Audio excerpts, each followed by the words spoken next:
Ladies and gentlemen, thank you for tuning in and welcome back once again to yet another episode of MisterJaay's Reaction. It's always a pleasure to come by and share a few things with you, and I hope you guys are doing good. And wherever you're watching MisterJaay from, good morning, good evening, good afternoon, good night, whatever part of the globe, because I see you guys tuning in. And I want to ask a question. Why are we beefing each other? This is a question I want to ask to all my African artists. Why would they beef each other? Why? What is it about beef, ego, pride that we have decided as a people in Africa, especially in the music, in the entertainment industries? Why have we decided to start beefing? That is what we are going to be talking about today, ladies and gentlemen. If this is your first time coming through, they call me MisterJaay, and I'm your brother, man, aka Kwame Boy. A bong boy, a dekule, a dewale, you dokun wake kriyo boy, bazinga, yes, mano. Tasha, yes, man, we back in the building, man. And I told you guys I'm going to be dropping vlogs every day, and I mean that. Starting from today, we are going to be dropping vlogs from music reaction and we're just sharing, knowledge. So, ladies and gentlemen, somebody sent me a message, and I just saw that, and apparently when the beef was really hot around Africa, and a whole lot of you were reaching out to MisterJaay, and I wasn't seeing it. So I decided to go back and I started checking things, and now we're gonna play catch up. In the music industry around Africa, we all know that Nigeria is one of the biggest. Nigeria is at the forefront. You can argue all you want, man. It's just what it is. Nigeria is millions and millions of miles ahead of any other African country when it comes to music. Yes, even South Africa. Nigeria is at that level right now globally. And this has made a whole lot of people rich. It has made the industry very lucrative, and a whole lot of people are getting bread now. A whole lot of artists are getting booked, and a whole lot of money is being poured in. And of course, when you have things like this, wherever you have a whole lot of money, and us Africans, man, we turn to start losing our heads, and we turn to start letting the devil come into it, and then we get to the level of beef. The first beef was the whole Shatta Wale and Burna Boy, which we are going to address that right after this. And then there's been a whole lot of beefs, man, with this country beef with an artist in Nigeria, with a Nigerian artist beefing each other. And my question is this, man, to the brother who kept asking me what my take is about the beefs when they were happening. Why are we letting this devil come in between us to the point that we start arguing and beefing with each other? It seems as if we did not see what happened to Tupac and B.I.G. God forbid that happens.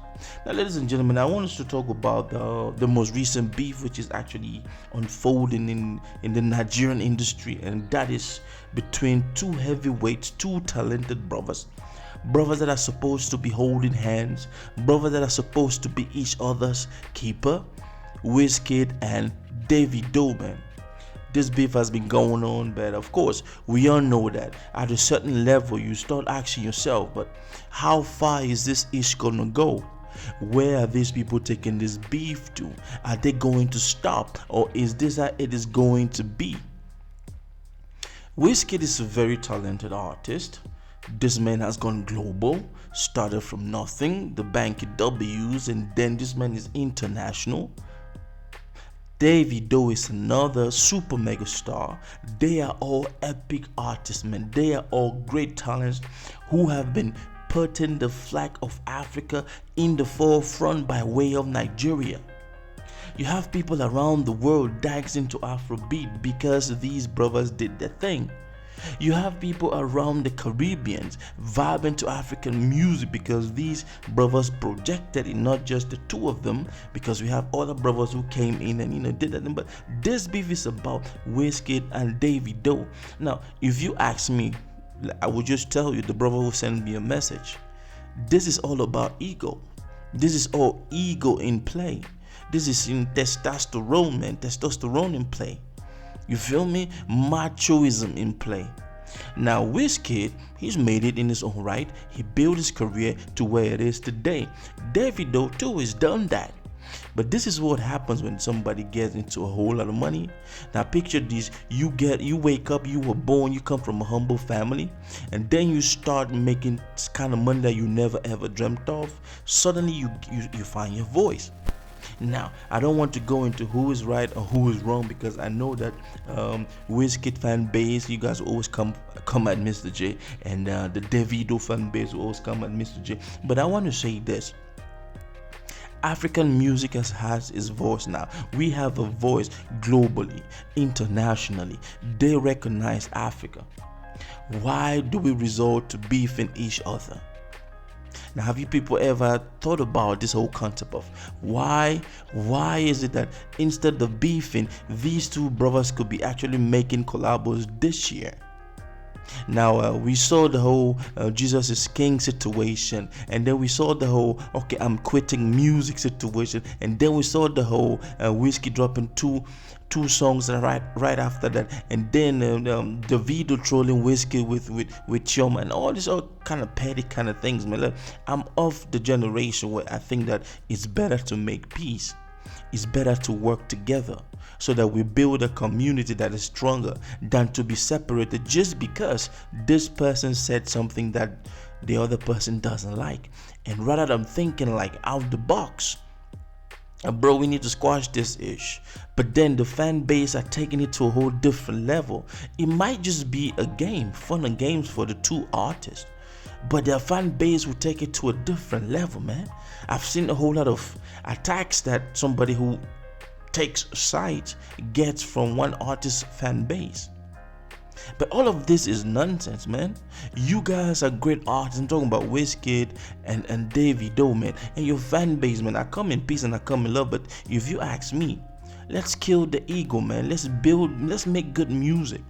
It is not even gonna be cool to see that these two artists and their fans, they cannot get along. Now picture this: Davido is having a concert somewhere in Lagos, and then Wizkid fans, they come in there and they start creating wahala. Same thing to Wizkid having a concert. You know, all of that is starting to make us crumble, starting to make us act like the Europeans. That is that divide and conquer mindset. Whereas we as Africans, we've always lived in community. Let us squash this beef, man. I'm not here to take sides on any beef, who is right, who is not right. They are making the money. They are billionaires in terms of naira. They are money makers, man. They get booked with heavy booking fees, man. I just don't get it why they are beefing each other. You know, I don't just understand it, why they are beefing each other. The beef has gone to a level where people are starting to make disrespectful statements. Like, look at what Wizkid made, the disrespectful statement that Wizkid made towards Don Jazzy. This man is calling Don Jazzy an influencer, forgetting that Don Jazzy is one of the greatest, when we talk about the backbone of superstardom in Nigeria, and in the music that you dance and vibe to today, Don Jazzy has a hand in almost all of them.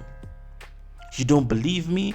Look about D-Bench, Don Jazzy, Da Prince, Don Jazzy, One Day Cole, Don Jazzy, Dr. Seed, Don Jazzy. Now that was the first wave. That was the first wave of Don Jazzy's fingerprints, blueprint on it. And then think about the first set of Marvin record artists: Ricardo Banks, Tiwa Savage, Deja, Corredo Bello. Think about all these artists who blossomed and became super mega stars. And then now let's translate into this current wave of superstars, billionaires of Don Jazzy, and the second wave of Marvin artists: Rima, Omale, Arya Starr. Think about all these artists, man. So why would you get to the point where you are getting disrespectful and calling Don Jazzy be Baba? Let me just say this: when it comes to African music, African entertainment, for the past decade or so, Don Jazzy has been everywhere. And then just because this man decided to branch out and start doing a whole lot of things, comedy, this man is into movies too. So do not forget that. So I will say this, all this beef is really not necessary, and it's just ego talk. You feel me? At the end of the day, we all know exactly what is behind the scene, what is at foot. You feel me? So all of these fan bases, man, we just have to live together as one. You feel me? That is my time, and do not forget to leave your comment. Let's know exactly what you think. But I don't believe that beef is the best way when it comes to African music. We should not copy what is happening in the Western world and bring it into our beautiful African music. The world is listening to us right now. Africa got the airwaves right now. You cannot go to any country without listening to at least an African song, an Afrobeat or Afrobeat song or Afrofusion song playing in radio station in any country around the world. That is how bad we have been. We are going global. So beef is not necessary. So Ghana, Nigeria, let's kill that beef, man. Cameroon, Nigeria, let's kill that beef, man. South Africa, let's just kill that beef and just make beautiful music. You know what? I'm just giving you my 2 cents. I mean, do leave a comment and please do share. Peace. God, big up the RB family. MisterJaay, I see you. I know some artists don't do this. God.